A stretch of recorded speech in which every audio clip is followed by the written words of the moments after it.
लंकापति रावण, जो बहुत ही बुद्धिमान, तेजस्वी और शक्तिशाली था, शिव का सबसे बड़ा भक्त, जिसे कई वरदान प्राप्त थे।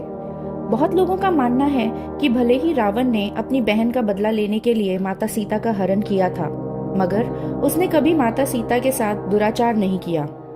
क्या उसने अपने अच्छे चरित्र के कारण माता सीता के साथ दुर्व्यवहार नहीं किया, या इसके पीछे कोई और कहानी है? नमस्ते दोस्तों, स्वागत है आपका मेरे चैनल में। आशा करती हूँ आप सभी स्वस्थ एवं मस्त होंगे। तो चलिए हम पहले शुरू से शुरू करते हैं। शूर्पणखा, लंकापति रावण की चहेती बहन, एक राक्षसनी जो चाहती हासिल कर लेती।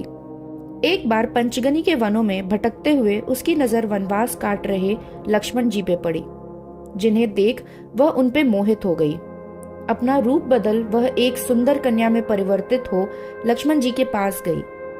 उसने विवाह करने का प्रस्ताव लक्ष्मण जी के सामने रखा। तब लक्ष्मण जी ने उसे मजाक में कहा कि हे देवी, मैं तो एक मामूली सा रखवाला हूँ। मेरे ज्येष्ठ भ्राता वहीं कुटिया में बैठे हैं, आप उनसे जाकर मिलें। तब शूर्पणखा श्री राम के पास गई और उन्हें देख वह बिल्कुल मंत्रमुग्ध हो गई। वह श्री राम के पास जा उनसे कहने लगी कि आप कहाँ इस वन में भटक रहे हैं? मैं एक बहुत बड़े राज्य की राजकुमारी हूँ। आप मुझसे विवाह कर मेरे राज्य चलिए। जिस पर श्री राम ने कहा, हे देवी, मैं तो पहले से ही विवाहित हूँ और मैंने अपनी पत्नी से वादा किया है कि मैं उनके सिवा किसी और स्त्री से संबंध नहीं रखूंगा। अतः मैं आपका प्रस्ताव स्वीकार नहीं कर सकता। यह सुन शूर्पणखा माता सीता की ओर गुस्से में देखी और उनपे प्रहार करने की मंशा से उनकी ओर बढ़ी।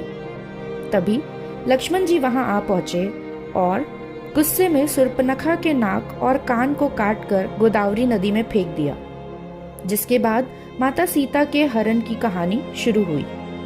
अब रावण माता सीता को अपने साथ ले आया तो उसने बहुत प्रयास किया कि माता सीता उसकी पटरानी बने। वह चाहता तो उनके साथ दुर्व्यवहार भी कर सकता था, मगर उसने ऐसा नहीं किया, क्योंकि उसे ऐसे ही एक दुर्व्यवहार के कारण श्राप मिला था। आइए सुनते हैं वह कैसे। एक बार जब रावण ने शिव जी की तपस्या कर उन्हें प्रसन्न कर दिया था, तब शिव जी ने उसे वरदान दिया, जिसे पाकर वह अब और भी शक्तिशाली हो गया था और तीनों लोकों को जीतने के लिए निकल पड़ा। उसके त्रिलोक विजय अभियान के दौरान वह स्वर्गलोक जा पहुंचा और कुछ समय के लिए अपने सौतेले भाई कुबेर के शहर अलकापुरी में विश्राम करने लगा। दरअसल रावण और कुबेर दोनों सौतेले भाई हैं, जिनके एक ही पिता हैं, परंतु उनकी माताएं अलग थीं। जब वह अलकापुरी में विश्राम कर रहा था, तभी वहां से स्वर्गलोक की सबसे खूबसूरत अप्सरा रंभा अपने होने वाले पति नलकुबेर से मिलने के लिए गुजर रही थी। उसकी खूबसूरती देख रावण रंभा पर मोहित हो गया और उसके पास जा उससे दुर्व्यवहार करने लगा। रंभा ने उसे बताया कि वह उसके भाई के पुत्र की होने वाली पत्नी है, इस तरह से वह उसकी भी पुत्रवधू है। पर रावण ने उसकी एक न सुनी और उस पे दुराचार करता रहा। तभी वहां नलकुबेर आ पहुंचे और उन्होंने रावण को उनकी होने वाली पत्नी के साथ दुर्व्यवहार करते देखा।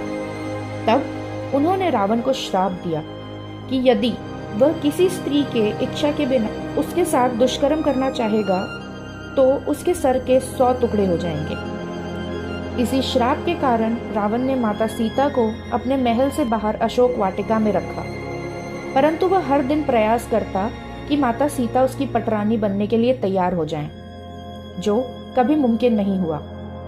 तो इस वजह से रावण माता सीता के साथ दुर्व्यवहार नहीं कर पाया, ना कि क्योंकि उसकी नीयत साफ थी या उसका आचरण अच्छा था।